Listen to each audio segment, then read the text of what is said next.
എല്ലാവർക്കും നമസ്കാരം. ഇന്ന് നമ്മൾ വന്നിരിക്കുന്നത് വളരെ പഞ്ഞി പോലുള്ള ഇടിയപ്പം ഉണ്ടാക്കുന്നത് എങ്ങനെയാണെന്ന് കാണിക്കാനാണ്. നമ്മൾ ഇന്ന് വളരെ സിമ്പിളായിട്ട് പാക്കറ്റിൽ വാങ്ങുന്ന അരിപ്പൊടി വെച്ചിട്ടാണ് ഈ ഇടിയപ്പം തയ്യാറാക്കി എടുത്തിട്ടുള്ളത്. നല്ല സോഫ്റ്റ് ആയിട്ടുള്ള ഇടിയപ്പമാണ്. അപ്പോൾ നമ്മൾ ഇന്ന് ഇടിയപ്പം ഉണ്ടാക്കുന്നത് മുളയുടെ സ്റ്റീമറിൽ വെച്ചിട്ടാണ്. പ്രത്യേക ഒരു ടേസ്റ്റാണ് മുളയുടെ സ്റ്റീമറിൽ ഇത് ചെയ്യുമ്പോൾ.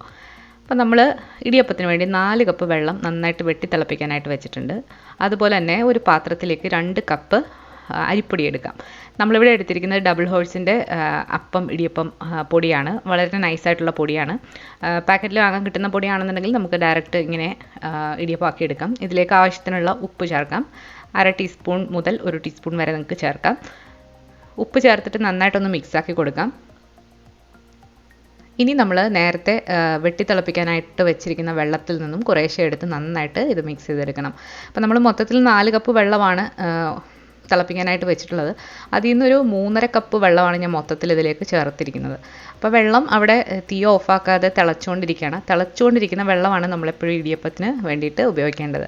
അപ്പം മാവൊക്കെ ഒന്ന് സോഫ്റ്റായി വന്നു കഴിഞ്ഞാൽ നമ്മളിതിലേക്ക് 1 ടീസ്പൂൺ നെയ്യ് ചേർക്കുന്നുണ്ട്. ഇത് തികച്ചും ഓപ്ഷണലാണ്. ഇടിയപ്പത്തിന് നല്ലൊരു ടേസ്റ്റ് കിട്ടാൻ വേണ്ടിയിട്ട് മാത്രമാണ്. അപ്പോൾ നമ്മുടെ ഇടിയപ്പത്തിന് മാവ് ഏകദേശം റെഡി ആയിട്ടുണ്ട്. ചൂടോടുകൂടി തന്നെ കൈവച്ചിട്ടൊന്ന് നമ്മളൊന്ന് കുഴയ്ക്കാനായിട്ട് ശ്രമിക്കുക. ചൂടൊന്ന് മാറിക്കഴിഞ്ഞാൽ കൈവച്ചിട്ട് നന്നായിട്ടൊന്ന് കുഴയ്ക്കാം.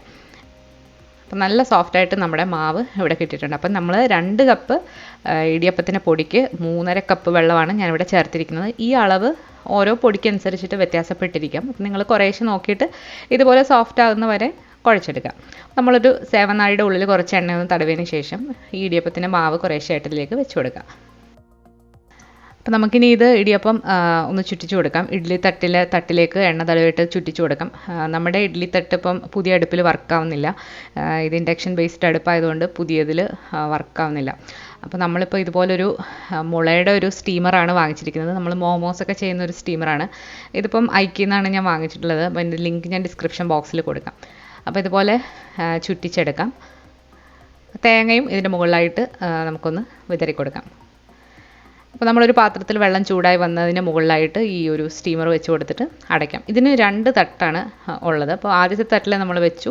ഇനി അടുത്ത തട്ടിൽ നമ്മൾ കുറച്ച് വലുതായിട്ടാണ് ഇതുപോലെ ചുറ്റിച്ച് കൊടുക്കുന്നത്. അപ്പോൾ ഇടയ്ക്ക് ഞാൻ കുറച്ച് തേങ്ങയും കൂടെ ഇട്ട് കൊടുത്തിട്ടുണ്ടായിരുന്നു. അപ്പോൾ ഇതുപോലെ ഒന്ന് ചുറ്റിച്ചെടുക്കാം.